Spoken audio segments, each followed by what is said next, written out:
Bonjour et bienvenue à l'émission Chrétien comme Christ. Le thème de notre émission aujourd'hui est l'abondance de dons. Et Christine va nous lire un texte dans la deuxième épître aux Corinthiens au chapitre 8. Exactement, et on va commencer au premier verset. Nous vous faisons connaître, frères, la grâce de Dieu qui s'est manifestée dans les églises de la Macédoine. Au milieu de beaucoup de tribulations qui les ont éprouvées, leur joie débordante et leur pauvreté profonde ont produit avec abondance de riches libéralités de leur part. Waouh, moi je trouve que c'est un texte qui a un peu quelques contradictions dedans, mais c'est en fait le premier verset de 2 chapitres entiers que Paul va écrire sur la libéralité, sur les dons, etc. Et ici, il commence avec d'abord, c'est la grâce de Dieu qui se manifeste parce que les chrétiens ont pu donner même dans des circonstances très difficiles. Donc là, on est en train de parler quoi, d'une offrande, une offrande d'une église à une autre. Oui, c'est ça. C'est quoi exactement l'histoire, le contexte de ce texte? Eh bien, là, ils vont donner pour l'église de Jérusalem. Je pense que c'est ça qui expérimente une famine. Donc, ils sont à Corinthe. Ils ne sont pas du tout à Jérusalem. Mais ils ont entendu que les chrétiens de Jérusalem, eh bien, ils étaient dans le besoin à cause de la famine. Et ils vont tous se mettre ensemble pour envoyer des dons et des offrandes à l'église de Jérusalem. Et donc là, il y a déjà une église, c'est ça qui a déjà donné, c'est ça, l'église de Macédoine? Oui, c'est ça. A déjà donné. Et donc là, Paul écrit à l'église de Corinthe pour leur dire, l'église de Macédoine a déjà donné et on continue l'offrande chez vous, quelque part, c'est ça, hein? Exactement, oui. Donc il va les encourager à manifester, je vais dire, leur amour et leur sollicitude pour l'Église, de même que d'autres églises. C'est exactement ça. Mais là, ici, donc, quand il commence, il commence d'abord par donner quelque part l'exemple des chrétiens de Macédoine. Et il dit que les chrétiens de Macédoine, ils avaient beaucoup de tribulations, et donc on sait que quand ils utilisent le mot tribulation, c'est des persécutions, les persécutions, c'est pas des petits trucs, hein. C'est vraiment, il parle de tribulation, c'est des persécutions extrêmes, il dit mais ils ont quand même eu la joie malgré la pauvreté. Donc c'est-à-dire que il est en train de dire que l'église de Macédoine n'avait pas beaucoup de moyens, mais qu'ils ont quand même donné avec joie dans les épreuves. Et ils ont donné volontairement, au-delà de ce qu'ils avaient, etc. Donc, il y a quelque chose qui nous parle ici du fait de vraiment vouloir aider. C'est un sacrifice. On voit que cette Église a compris le sacrifice ultime, parce qu'en fait, ils sont eux-mêmes persécutés et dans le besoin. Dans la pauvreté, ils le citent là, donc ça veut dire qu'ils ne sont pas vraiment riches, mais ils se disent, nous, on va quand même aider cette église de Jérusalem. Et Paul est en train de faire cette collecte de fonds, si je peux dire ainsi, pour la ramener justement à Jérusalem, pour pouvoir pourvoir aux besoins de la situation qu'ils sont en train de vivre là-bas. Et c'est des chrétiens persécutés qui vont aider une église qui est là, qui est née là. Je pense que c'est à peu près 10 ans auparavant que cette église est née, un peu plus peut-être, et elle a des besoins, et eux vont aider l'église mère, tout compte fait. Ils vont dire, on va vous aider, on va faire quelque chose, c'est pas au-dessus de nos moyens, on va donner ce qu'on a pour vous. C'est ça. C'est extraordinaire, il y a cette libéralité, justement, cette koinonia, ils sont dans la même communion, c'est le corps de Christ. C'est vraiment, cette koinonia, on est le corps et on va aider le corps. Ouais. On va aller plus loin que ce que nous on est. On veut pas que nos frères qui sont là-bas périssent à cause qu'ils n'ont pas de nourriture, à cause qu'ils n'ont pas ceci et cela. On veut les aider. Nous, on va leur donner. C'est exactement ça. Et ce qui me frappe, c'est d'abord les deux mots, la grâce de Dieu et la joie débordante. Et en fait, ils sont dans la joie débordante de pouvoir aider malgré leur situation. Ils trouvent que la grâce, Dieu nous fait grâce en disant, OK, je vous donne l'occasion de donner quand même. C'est extraordinaire. Ils ne sont pas Enfin, je sais pas. C'est une grâce de pouvoir donner, en fait. Oui, ils ont cette joie de pouvoir le faire. Et quelque part, je pense qu'ils ont aussi cette joie de pouvoir rendre l'appareil, quelque part, parce que le salut vient des Juifs. Hein, donc, quelque part, ils se disent, ils nous ont apporté quand même le salut. Oui. c'est pas rien.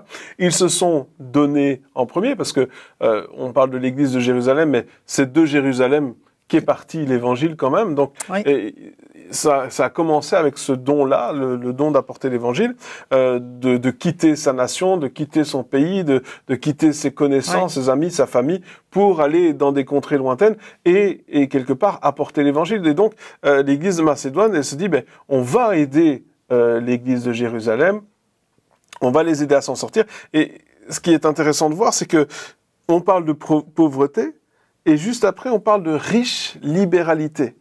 Donc, pauvreté, riche. Oui. Pauvre, riche. Et donc, je me dis que, justement, les riches libéralités, c'est peut-être pas le montant, mais c'est ce que ça représente. Exactement. Aux yeux de Dieu, quelque part, et aux yeux de l'Église qui le reçoit, en se disant, t'as donné, et même ils disent, après, même au-delà des moyens. Donc, quelque part, ils ont donné, et peut-être même, certains ont donné même au-delà de ce qu'ils auraient dû peut-être donner. Ouais, on parlait de sacrifice. Voilà, ici, on parle de sacrifice, vraiment. Et là, il y a cette richesse, au fait, qui dit, waouh, tu as fait ce sacrifice, cette abondance quelque part de dons, et l'abondance de dons n'est pas, encore une fois, le montant, mais ce que ça représente pour la personne qui donne. Oui. Moi, ce qui me touche dans ce texte, c'est la joie débordante. Parce que je m'imagine l'empressement qu'ils ont eu en disant « on va donner, on va donner, allez, toi, qu'est-ce que tu peux donner allez, toi, est-ce que tu peux donner ceci ?»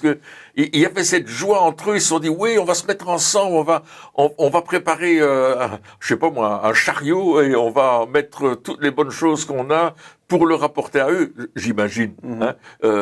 Et c'est ça les riches libéralités, c'est qu'à un certain moment, ils ont donné vraiment leur richesse. La riche libéralité, c'est qu'ils ont donné leur richesse. Ils n'ont pas donné leur superflu. Ils ont donné leur nécessaire. Oui. Et avec empressement. Ça me fait penser à l'histoire lorsque ils ont construit le tabernacle de Moïse. Tu sais, donc ils ont demandé au peuple, est-ce que vous pouvez apporter pour les matériaux, le bois, les tentures, l'or, etc.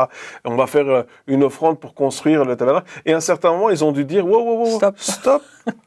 Il y en a trop. Parce que tellement les gens avaient cette envie de donner, cette mentalité de dire je vais donner. Et si on met ça avec aujourd'hui, on peut dire que des fois, c'est pas vraiment la réalité qu'on vit, et on dit mais il y a un besoin là, encore un besoin, mais des besoins, tu vas me dire, il y en aura toujours mais... et il y en a partout, et de plus en plus, et évidemment il faut être sage et savoir prier là-dessus, mais lorsque on a la conviction que c'est la bonne terre pour nous, en tout cas pour donner, là à ce moment-là on doit quand même avoir cette attitude de joie. Et si on ne l'a pas, se dire, mais Seigneur, touche-moi aussi pour que je puisse avoir cette attitude de donner avec joie. Parce que l'attitude est aussi importante, voire plus importante même que le don en soi. Et ça, on ne le réalise pas souvent. On en a déjà un petit peu discuté dans l'émission précédente, mais l'attitude, c'est vraiment important. De dire, comment est-ce que je vais donner ? Bien sûr, peut-être que celui qui fait l'offrande, lui, tout ce qu'il veut, c'est que tu donnes. Mais Dieu, c'est pas ça. Dieu, et c'est pour lui que tu donnes déjà. Dieu, il dit, quelle est cette attitude avec laquelle tu donnes ? Et peut-être que si j'ai pas encore la bonne attitude, il faut que je dise, Seigneur, touche mon cœur parce que je veux donner avec cette attitude-là. Pas ne pas donner, mais dire, ok, je suis prêt à être touché par Dieu pour avoir un changement dans ma mentalité. Parce que cet empressement-là de donner, ça fait partie aussi de la bonne attitude et des choses qui font que le miracle arrive, qui font que la situation se débloque. Donc ça aussi, c'est important. Et ce qui est particulier ici, c'est qu'ils vont encore plus loin. Ils ne répondent pas à un appel. parce que c'est eux-mêmes qui vont demander avec de grandes instances la grâce de prendre part à l'assistance destinée aux saints. Donc c'est pas donner et puis on répond à un appel de donner. Il dit non, nous on veut donner. On a vu qu'il y avait un besoin. S'il vous plaît, laissez-nous donner, même si on n'a pas beaucoup. Nous on veut donner. Il y a un empressement qui est encore plus, je veux dire quelque part, c'est Dieu qui leur a tellement mis à cœur de participer.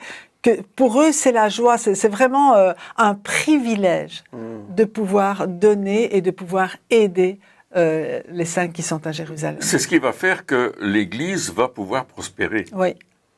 Le fait que l'Église aide l'Église, il y a une prospérité qui se passe. Oui, oui. Et c'est toujours vrai aujourd'hui. Quand on aide, quand on est là pour travailler pour le royaume de Dieu et non pas pour notre royaume à nous, il y a une prospérité qui vient, une prospérité en nombre de personnes, en amour, en considération pour les autres. Il y a quelque chose qui se passe et on devient vraiment on devient une source de bénédiction pour les gens autour de nous, pas seulement l'Église locale, mais aussi les autres autour de nous, parce qu'on a décidé de nous engager, d'aller plus loin et de faire que le royaume de Dieu va avancer. Oui, oui. Et ça, c'est peut-être parfois pas compréhensible, mais c'est important de pouvoir dire « je vais aider cette église, je vais aider cette personne ». Je me souviens d'un frère qui nous avait contacté, son église avait été incendiée. On avait mis le feu à l'église, ici en Europe, à Paris. On avait mis le feu à son église. Et il s'est retrouvé sans rien, parce qu'il habitait à côté de l'église, et puis tout avait brûlé. Et là, il était dans le besoin, il fallait reconstruire l'église, ou faire quelque chose, en tout cas, pour qu'il puisse vivre décemment. Et on s'est dit, mais il faut aider ce frère. Même si c'est pas une grosse somme, même si c'est pas grand-chose, on va aider ce frère, cette selon famille. nos moyens. Et cette église-là, on va les aider et on va les bénir avec les moyens qu'on a. Et je pense que c'est important parce que lorsqu'il a reçu ce don, il nous a dit, mais écoutez, c'est extraordinaire parce que j'ai pas demandé. C'était l'événement qui est arrivé. Nous, on avait vu ça sur les médias. On s'est dit, waouh, il faut qu'on aide. J'ai contacté le frère et je dis, on va t'aider, on va t'apporter quelque chose, on va te donner quelque chose. Et là, il était vraiment surpris qu'il y ait une réaction comme celle-là. Vous nous aidez, waouh. Mais on se connaît pas trop, on travaille pas ensemble. C'est pas grave. Toi, tu as un besoin. Nous, on va t'aider. Parce que on aurait été dans le même besoin, on aurait eu besoin de cette aide. Oui, c'est vrai. Quoi que ce qui s'est passé avec l'événement, qu'est-ce qui a mis le feu à l'église, on ne sait pas. Mais apparemment, c'était un acte de vandalisme. Ouais. Non, c'est important que notre cœur soit touché, qu'on soit justement à l'affût de cela et de savoir ce que le Seigneur nous demande de faire. De nouveau, comme tu dis, il y a beaucoup de besoins partout. On ne peut pas répondre à tous les besoins. Mais je pense que chacun est mandaté pour les besoins particuliers. C'est Dieu qui met à cœur finalement. Et l'important, c'est de répondre, « Ok Seigneur, cet argent, bien, tu nous l'as confié et on veut le donner là où toi tu désires qu'on le mette pour justement faire avancer le royaume de Dieu, pour aider nos frères et sœurs. » Et on peut continuer peut-être dans la suite du texte. Au verset 7, il nous dit « De même que vous excellez en toutes choses, en foi, en parole, en connaissance, en zèle à tous égards, et dans votre amour pour nous, faites en sorte d'exceller aussi dans cette œuvre de bienfaisance. » Et là, je pense que là aussi, on est parfois très fort pour parler de la foi, de l'amour, pour prêcher, pour annoncer. Mais Paul dit, ok, c'est très bien, mais pratiquement maintenant, comment vous allez faire pour manifester cet amour de Dieu? Oui, il dit exceller dans l'œuvre de bienfaisance. Donc quelque part, il dit, mais donc vous avez déjà tout le reste, vous excellez déjà dans tout le reste, vous avez cette foi, etc. Maintenant, là aussi, ça fait partie quelque part. C'est aussi spirituel. Des fois, on veut justement être spirituel, mais les choses matérielles font partie du spirituel dans le sens où ça démontre simplement notre mentalité, ça démontre de là où on est, comment est-ce qu'on pense, quelle mentalité est-ce qu'on a la mentalité du royaume ou est-ce qu'on a la mentalité de cette terre quelque part, du royaume de Dieu ou du royaume du monde. Et c'est ça aussi, le fait de donner, ça montre que quelque part, eh bien, on a réussi à se détacher des finances, des choses qui nous appartiennent. Et là, justement, il y a cette envie de donner, cette envie de démontrer aussi le don. Oui, et on sait que dans la première lettre aux Corinthiens, les Corinthiens, ils ont tous les dons. C'est là qu'on trouve tous les dons du Saint-Esprit au chapitre 1 Corinthiens 12, je pense. On nous parle des 9 dons de l'Esprit. Ils ont tout ça, les Corinthiens, et ils les pratiquent, ils vivent des choses extraordinaires. Mais justement, comme tu le disais très bien, à un certain moment, il dit, oui, ça c'est bien, vous connaissez la parole de Dieu, vous êtes super dans tout, mais attention, allez beaucoup plus loin et excellez aussi dans la libéralité, dans l'amour, dans le fait de supporter, de donner, d'encourager. Et Paul va nous rappeler dans cette deuxième épître l'importance de donner selon le cœur de Dieu, pour plaire à Dieu.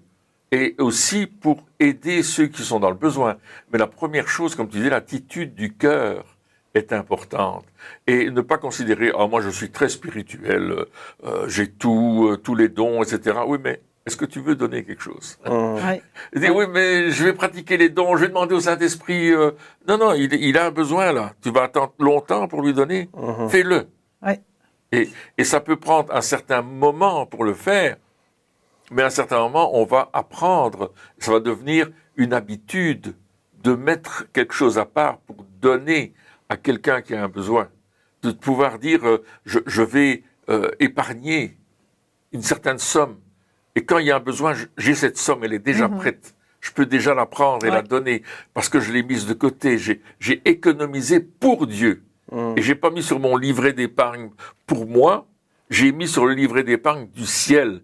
Et Jésus l'a dit, amassez-vous des trésors dans le ciel. Wow. Alléluia. Et c'est pratique, et puis je vais mettre de l'argent de côté ou des choses de côté en disant, ça va servir à quelqu'un, ça. Je l'ai. Et si quelqu'un dit, moi j'ai ce besoin-là, hop, je peux répondre. Amen. Amen. Et là, on va avoir cet empressement, cette joie de donner et d'exceller. Parce que exceller, ça veut dire que je me suis préparé. Parce que j'ai déjà exercé plusieurs fois, j'ai grandi dans la manière de faire, et à un certain moment, je suis prêt à le faire de façon, formidable. C'est la même chose pour un travail. J'étudie, j'apprends, je mets en pratique, et puis je dis, je deviens un expert. L'excellence, c'est devenir un expert. Devenons un expert dans la libéralité. C'est ça que Paul est en train de dire. On devient expert de la libéralité parce qu'on s'est préparé à la libéralité, et on a appris à donner. Et peut-être qu'on va commencer par des petits dons, peut-être que vous allez donner un tout petit don, mais vous allez continuer. Là où vous vivez, il y a des besoins autour de vous, commencez à donner à quelqu'un. Amen. Décidez de dire, je vais répondre à un besoin, je vois ce besoin-là, je vais y répondre comme je peux. Peut-être que la personne a besoin d'une grosse somme, mais vous ne pouvez donner qu'une petite somme. Commencez par donner une petite somme. Parce que pour Dieu, c'est important, et vous allez devenir quelqu'un d'excellent dans la libéralité. Oui, c'est tellement important. Mais Paul continue avec une chose, il dit, je ne dis pas cela pour vous donner un ordre. Et là aussi, c'est important. On ne donne pas parce qu'on est pressé, parce qu'on est obligé, forcé, etc. On donne vraiment avec notre cœur. Et Paul laisse cette liberté aux Corinthiens de donner d'eux-mêmes avec leur cœur sans dire « il faut que je le fasse ». Et ça aussi, c'est important. C'est important pour chacun d'ailleurs, de ne jamais, mettre une pression pour recevoir un don, mais simplement de laisser le choix pour que le don puisse être fait avec joie, avec bonne volonté, avec zèle, avec empressement, parce que s'il est forcé, ça pas... Et de notre côté, ne pas se laisser manipuler. Exactement. C'est-à-dire que s'il y a quelqu'un qui essaie de forcer un don de notre part, donc que nous on donne quelque chose, que le forcer, eh bien, c'est le moment de dire stop, on arrête là, non. Si tu peux, je vois ta demande, mais cette attitude-là ne me permet pas de pouvoir répondre à cette demande-là. En tout cas, pas avec joie et empressement. Pas avec joie et empressement. Et du coup, soit la personne change d'attitude, et alors là, il y a la liberté qui est là, et puis on voit ce que Dieu nous dit à nous personnellement. Soit on dit non, c'est pas comme ça, parce que dans la Bible, c'était pas comme ça. Ouais. Il n'y avait pas cette... Paul, il disait pas, tu dois le faire, donne absolument, sinon tu seras pas béni. Et on a vu, et on le voit encore aujourd'hui, ces excès qui sont là, de manipulation, dans différents domaines au niveau des dons justement, et ce n'est pas juste. Et moi je crois que moi personnellement, s'il y a quelqu'un qui essaie de me manipuler ou me forcer à la main pour donner, à ce moment-là je vais dire non, même si j'avais l'intention de le faire avant, je vais arrêter, parce que justement tu dis on n'a plus cette joie à donner, on n'a plus on n'a pas cette liberté de pouvoir le faire, et donc il faut vraiment faire attention à ce niveau-là, en disant non, oui, on veut obéir à Dieu, on veut plaire à Dieu, mais non, on ne veut pas se laisser manipuler par des hommes pour le faire. Et donc, il y a aussi un équilibre à trouver en disant, Seigneur, aide-moi. Et puis aussi, des personnes qui manipulent pour qu'on donne, c'est des personnes qui elles-mêmes ont la peur de manquer, parce que si on va jusqu'à la manipulation pour pouvoir avoir de l'argent, c'est que nous-mêmes, on a un problème avec l'argent. Et donc, là aussi, il y a quelque chose qui n'est pas juste. Donc, restons... Je pense que c'est important de parler de la libéralité et du fait de pouvoir donner généreusement, etc. Mais en même temps, c'est important de dire... je veux pas me faire manipuler. Je veux obéir à Dieu, mais je veux pas être manipulé, et je veux pouvoir donner avec joie. Et parfois, dans la manipulation, on va jouer sur les sentiments de la personne. Et on va dire, oui, mais tu sais, on a vraiment besoin, c'est grave, etc. Enfin, toutes sortes d'expressions. Puis on va dire, ah oui, je vais t'aider. Après, on se dit, est-ce que j'ai bien fait ? Oui, c'est ça. Il faut pas regretter. De toute façon, c'est important, quand on donne et qu'on le fait pour le Seigneur, de ne jamais regretter, quelles que soient les circonstances. On dit, Seigneur, ok, je l'ai fait pour toi, peut-être j'ai manqué de sagesse, mais mon cœur, il était de donner avec joie et reconnaissance, et je sais que toi, tu prends soin dans toutes circonstances. Et au verset 11, l'apôtre Paul continue, il dit « Achevez donc maintenant d'agir, afin que l'accomplissement selon vos moyens réponde à l'empressement que vous avez mis à vouloir. » Et bon, je peux continuer le verset suivant. La bonne volonté, quand elle existe, est agréable en raison de ce qu'elle peut avoir à sa disposition et non de ce qu'elle n'a pas. Et souvent, on peut dire, ah, mais si j'étais riche, je te donnerais autant. Mais n'attends pas d'être riche. Tu as un petit peu, donne en fonction de tes moyens. Montre que tu as la bonne volonté, et la volonté, c'est important, mais elle doit se manifester par des actes. C'est ça, ici, il dit, c'est bien que tu veuilles le faire. Oui, c'est ça. J'aimerais bien pouvoir donner. Oui, c'est très bien, mais il dit, achevez donc maintenant d'agir. Achever, moi j'aime bien cette phrase, achever d'agir. Ça veut dire que tu fais pas les choses à moitié, on parlait d'excellence juste avant, tu fais pas les choses à moitié, mais tu le fais complètement. Achève d'agir, va jusqu'au bout de ton intention. Et ça aussi, dans le fait de donner, des fois, on a cette intention-là, on est touché par une situation où le Saint-Esprit nous parle par rapport à quelque chose, et là, sur le moment, on se dit... il faut que j'agisse, je dois le faire, j'ai cette conviction, je suis pas manipulé, mais j'ai cette conviction que je dois donner, et on a cette intention qui est là, et puis, dans les secondes ou les minutes qui suivent, il y a une foule d'autres choses qui nous viennent en tête et qui viennent pour dire oui, mais si tu fais ça, attention, et qu'est-ce que ça va penser, et donc on a une conviction, on sait vraiment que ça vient de Dieu, mais d'un autre côté, on a quelques obstacles, les obstacles, une bataille à l'intérieur de notre tête là qui se joue, et on a une intention, mais elle n'est jamais concrétisée. Et après, ça arrive à « j'aurais voulu donner ». Je regrette de ne pas l'avoir fait. Je regrette de ne pas l'avoir fait. J'aurais voulu le faire, mais voilà. Et moi, je crois justement que quand on a cette intention, encore une fois, où on sait que ça vient de Dieu, hein, je m'appuie là-dessus, eh bien, le plus vite on le fait, le plus facile c'est, ou le moins difficile c'est. Le plus vite on agit, on sait qu'il faut donner, paf, on le fait directement, avec joie, etc. Parce que le plus on attend, il y a d'autres choses qui vont venir prendre. Le plus il y a des choses qui vont venir, les doutes qui vont venir, des choses qui vont venir comme ça. Et bien souvent, on finira par ne pas donner. C'est vrai. Parce que, eh bien, on s'est laissé avoir quelque part. Tandis que si on le fait tout de suite, eh bien, c'est fait.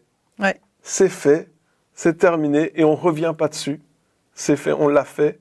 On est content de l'avoir fait, on était content de le faire à ce moment-là. Peut-être que les doutes vont venir après quand même, mais on l'a fait avec joie. Oui. Peut-être qu'après, c'est ça aussi, il faut savoir, après, des fois on donne avec joie et après, il y a plein de doutes qui viennent. Oups. C'est pas grave. C'est pas grave, c'est normal. On a donné avec joie sur le moment et je crois que là aussi c'est important de pouvoir dire je le fais. Et donc là, j'aime bien cette expression qui dit « achevez maintenant d'agir ». Va jusqu'au bout, ne t'arrête pas. Tu as cette intention de soutenir une telle personne ou un tel ministère, une telle église, peu importe.